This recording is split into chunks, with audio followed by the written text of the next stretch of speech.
Hello and welcome all students.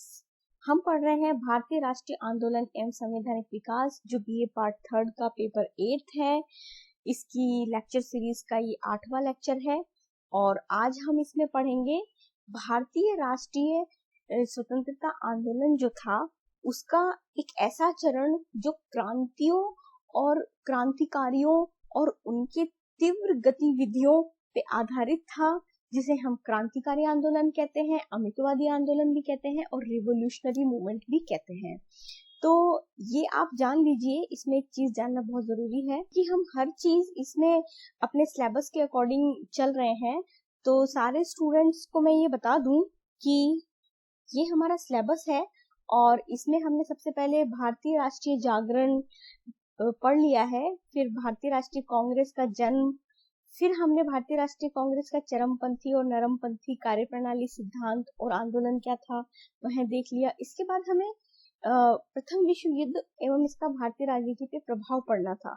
लेकिन इसके बीच हमारे पास एक और बहुत ही इम्पोर्टेंट टॉपिक आता है, जो कि है भारतीय राष्ट्रीय आंदोलन के वो लोग जिन्होंने क्रांतिकारी आंदोलन में भाग लिया और उनको आप इग्नोर करके, स्किप करके आगे नहीं बढ़ सकते, क्योंकि जहां चरमपंथी और नरमपंथी दल थे उन्होंने जितना भारतीय राष्ट्रीय आंदोलन और भारत को आजादी दिलाने में अपना योगदान दिया, वही हम क्रांतिकारियों के आंदोलन को इग्नोर नहीं कर सकते हैं।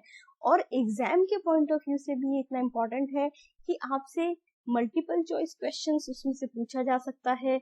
और साथ ही साथ जब आप ग्रेजुएशन पूरा करके कॉम्पिटिटिव एग्जाम्स में बैठेंगे तो आपको चरमपंथी और नरमपंथी से इतने क्वेश्चंस मिलने के उम्मीद कम है जितने कि आपको क्रांतिकारी आंदोलन से क्वेश्चंस पूछे जाने की उम्मीद बहुत ज्यादा है। तो आप इसका ध्यान रखेंगे, क्योंकि हमारा जो उद्देश्य है खाली ग्रेजुएशन कर लेना नहीं है, हमें आगे जाके कॉम्पिटिटिव एग्जाम्स फाइट करने हैं और हमें क्वेश्चंस के सही आंसर देने हैं। तो हम अपनी इस लेक्चर सीरीज में जो क्रांतिकारी यानी अमितवादी रेवोल्यूशनरी मूवमेंट है उसको भी जानेंगे, और न केवल जानेंगे समझेंगे बल्कि उससे रिलेटेड जितने भी फैक्ट्स हैं इसमें समाहित करने की कोशिश करेंगे, ताकि हमारी नॉलेज ज्यादा से ज्यादा बढ़े। तो चलिए शुरू करते हैं आज का लेक्चर, जिसमें क्रांतिकारी आंदोलन को समझने की कोशिश करेंगे।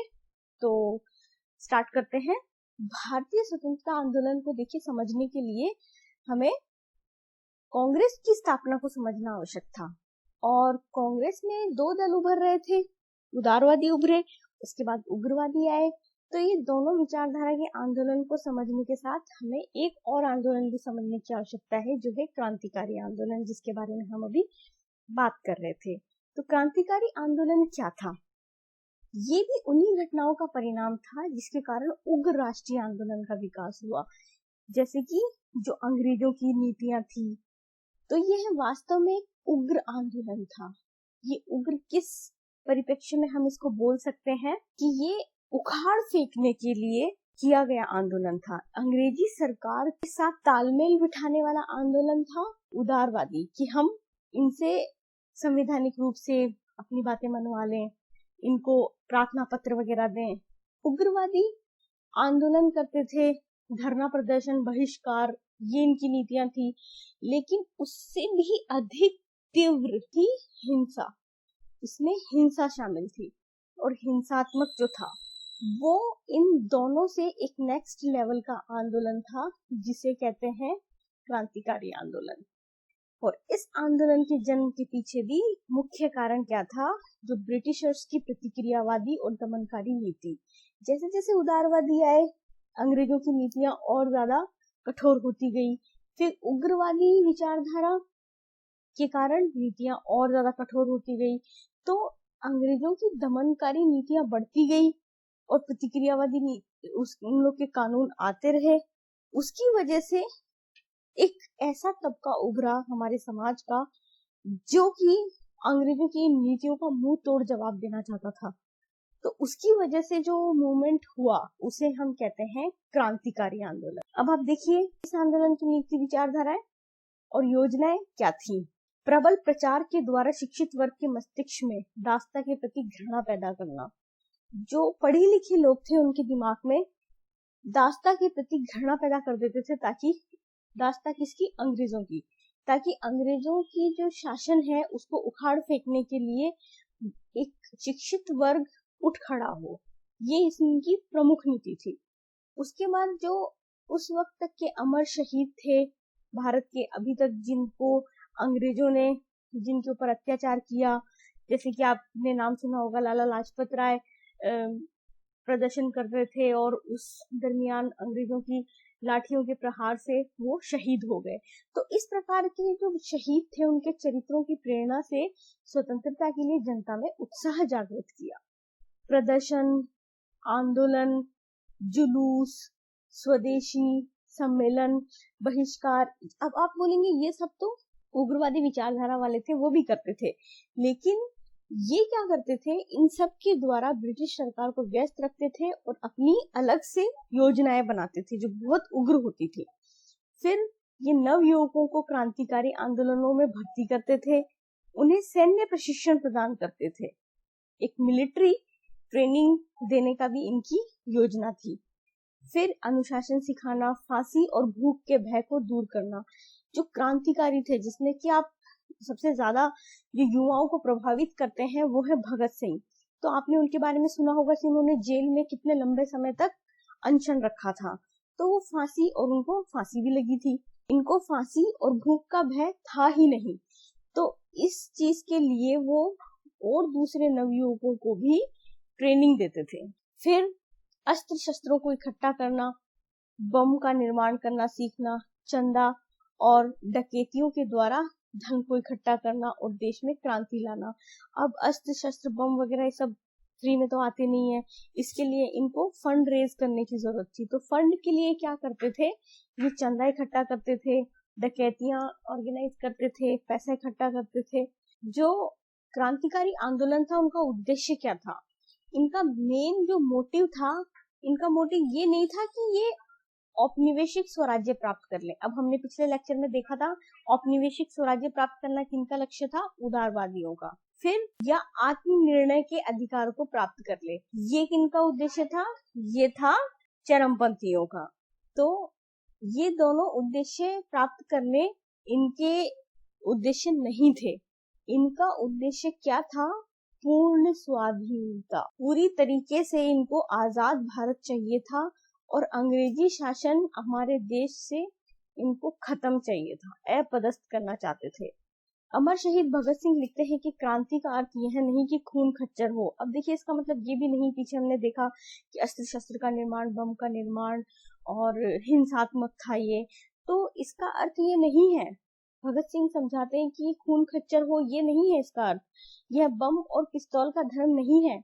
क्रांति का सही अर्थ है ऐसी सामाजिक व्यवस्था की स्थापना हो जिसमें किसी प्रकार का शोषण ना रहे, शोषक जो वर्ग है वो किसी शोषित वर्ग का शोषण ना कर रहा हो, और पूंजीवादी और साम्राज्यवादी राज्य का नाश होकर जनता का राज्य स्थापित हो। ये देखिए, ये यहाँ पे लोकतंत्र स्थापित करना इनका मुख्य उद्देश्य था। तो एक तरीके से इनका जो साध्य था, इनका जो उद्देश्य था, उसको प्राप्त करने के लिए अगर इन्होंने क्रांतिकारी गतिविधियों का साधन अपनाया तो वो गलत नहीं कहा जा सकता। फिर इनके क्रांतिकारी आंदोलन के तरीके, साधन और योजनाएं क्या थी। इनके तरीकों में सबसे पहले देखिए, खून का बदला खून। क्रांतिकारियों की जो राष्ट्रीयता की भावना थी वो बहुत ही चरम स्तर की मानी जाती है। वह अंग्रेज ऑफिसर्स जो हत्या कर देते थे देशभक्त आंदोलनकारियों की, तो उनको वो दंड देने का सोचते थे। तो इस तरीके से अंग्रेज अधिकारियों को दंडित करने का इनका मुख्य उद्देश्य था और उनके हृदय में भय उत्पन्न करना। जैसे कि उधम सिंह ने क्या किया था, इंग्लैंड में जनरल डायर की हत्या की थी। जनरल डायर को आप जानते ही हो, जिन्होंने जलियांवाला बाग हत्याकांड में मुख्य भूमिका निभाई थी और जिन्होंने गोलियां चलवा दी थी, बहुत से मासूम लोग मारे गए थे। दूसरा इनका साधन और नीति है बम की नीति। तो क्रांतिकारियों के लिए साधियों की पवित्रता, साधनों का औचित्य, तो स्वतंत्रता की प्राप्ति के लिए वे चरम साधनों से भी अपने कार्यक्रमों और कार्यवाहियों को करते थे, जैसे कि गुप्त हत्याएं, सरकारी संपत्ति को नष्ट करना, तोड़फोड़ इत्यादि। इनका मानना था कि यहाँ ये थोड़ा मिसप्रिंट है, इसको पार्श्विक शक्ति आप मान के चलिए, यहाँ लिखा है कि इनका मानना था कि पाशविक शक्ति का विनाश पाशविक शक्ति के प्रयोग से ही उचित है, तो बम का निर्माण करना, अस्त्र शस्त्र चलाना इन्हें गलत नहीं लगता। उसके बाद आप नेक्स्ट देखिए, गुप्त संस्थाओं का निर्माण। रूस और इटली की गुप्त संस्थाओं के नमूने पे भारतीय क्रांतिकारियों ने अनेक प्रकार की गुप्त संस्थाएं बनाई। यह देश विदेश में स्थापित गुप्त संस्थाएं थी, जैसे कि हमारे देश में स्थापित हुई थी अनुशीलन समिति, आप इसका नाम याद रखेंगे, बहुत इंपॉर्टेंट है। अनुशीलन समिति जो कि 1902 में स्थापित हुई थी मिदनापुर कोलकाता में, ठीक है। ये अनुशीलन समिति बहुत इंपॉर्टेंट है, आगे भी इसका नाम आएगा, आप याद रखेंगे। सरस्वती समिति, युगांतर ग्रुप 1906 में, अभिनव भारत जिससे वीर सावरकर जुड़े हुए थे, और विदेशों में होम रूल सोसाइटी, गदर पार्टी आदि। फिर क्रांतिकारी साहित्य के द्वारा प्रचार प्रसार करना इनकी मुख्य साधन थे। अब क्रांतिकारी साहित्यों के नाम देखिए, युगांतर, संध्या, नवशक्ति, वंदे मातरम, न्यू इंडिया, हिंदुस्तान, गदर, इंडियन सोशलिस्ट आदि। तो नेक्स्ट देखिए, क्रांतिकारी विदेश से अस्त्र शस्त्र तथा सैनिक प्रशिक्षण प्राप्त करते थे। 1915 ईस्वी में जर्मन सैनिकों के साथ मिलकर एक क्रांति का आयोजन किया गया था। देखिए इसके बारे में डिटेल हम थोड़ा और आगे आपको बताएंगे। इसमें क्या हुआ था, जर्मनी की सहायता से एक योजना पूरी करनी थी, जिसमें हमारे यहाँ एक सैन्य विद्रोह होना था।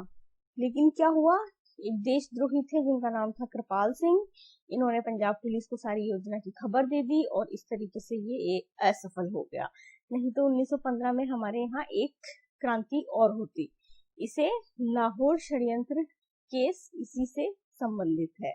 उसके बाद देखिए क्रांतिकारी गतिविधियां, इससे आपको सबसे ज्यादा जो पूछा जा सकता है वो है एमसीक्यूज।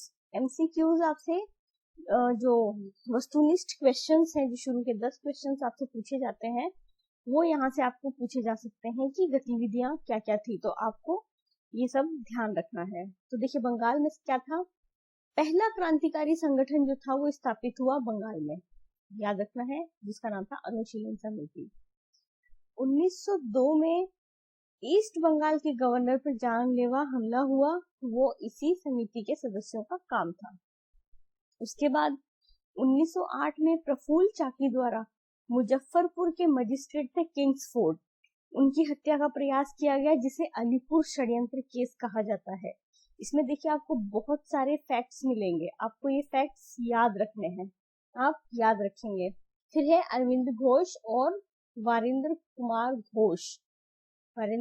घोष, ये दोनों अलीपुर षड्यंत्र केस से संबंधित दो बड़े बड़े नाम हैं। तो जब भी अलीपुर षड्यंत्र केस का नाम आए, आपको इन दोनों का नाम याद रखना है। और ये क्या था, मुजफ्फरपुर के मजिस्ट्रेट किंग्सफोर्ड की हत्या का प्रयास। इसमें प्रफुल्ल चाकी और एक नाम और आता है खुदीराम बोस, आप इसको भी नोट कर लीजिएगा अपनी कॉपी में, इसमें मिस हो गया है। 1912 में वायसराय हार्डिंग पर बम से हमला, ये 1912 की क्रांतिकारी घटनाएं हैं, ये सब प्रथम विश्व युद्ध से पहले की हैं। इसमें कौन कौन लोग शामिल थे, देखिए रास बिहारी बोस, सचिंद्र सान्याल, ये इसमें शामिल थे। उसके बाद हम नेक्स्ट देखेंगे महाराष्ट्र में क्या हुआ था। महाराष्ट्र में रामोशी किसान शक्ति नामक एक आंदोलन हुआ था 1879 में, और इसमें प्रमुख नाम लिया जाता है वासुदेव बलवंत फड़के का।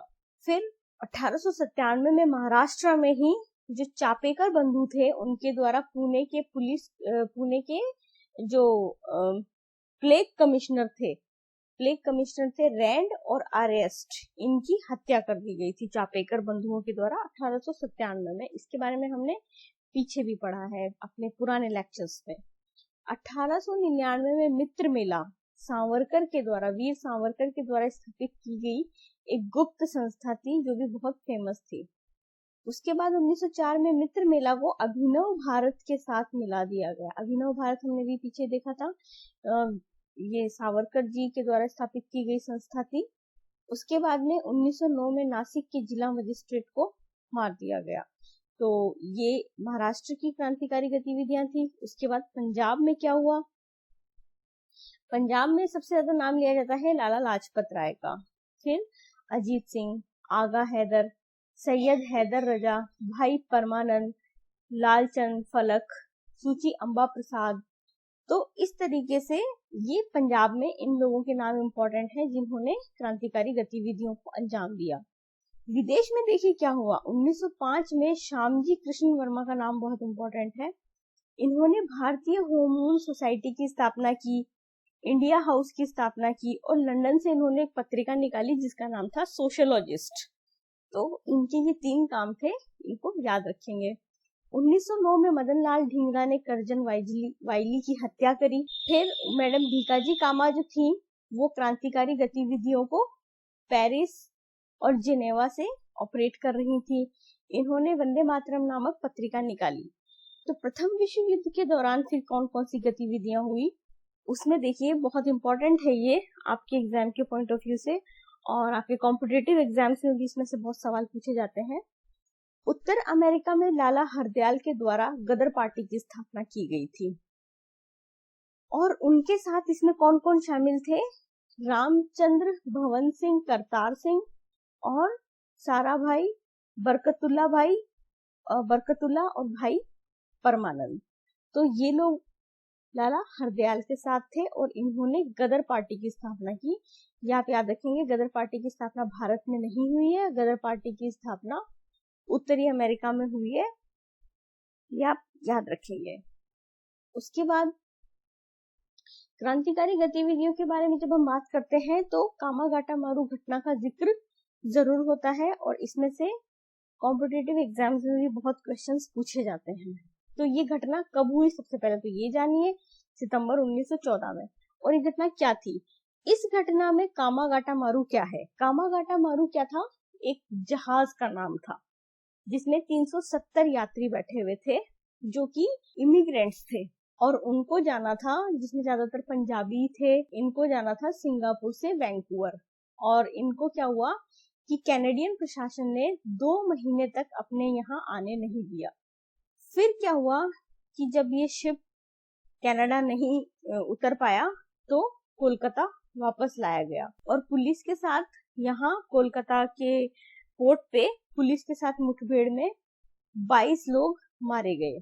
तो इस घटना से क्या हुआ, गदर पार्टी के नेताओं को बहुत गुस्सा आया तो उन्होंने ब्रिटिश शासन पे एक हिंसक आक्रमण करने की योजना बनाई और गदर पार्टी के लोगों ने इसे 21 फरवरी 1915 को होना करार किया था कि हम एक हिंसक आक्रमण करेंगे और पूरी तरीके से अंग्रेजों के प्रशासन पे हमला करेंगे।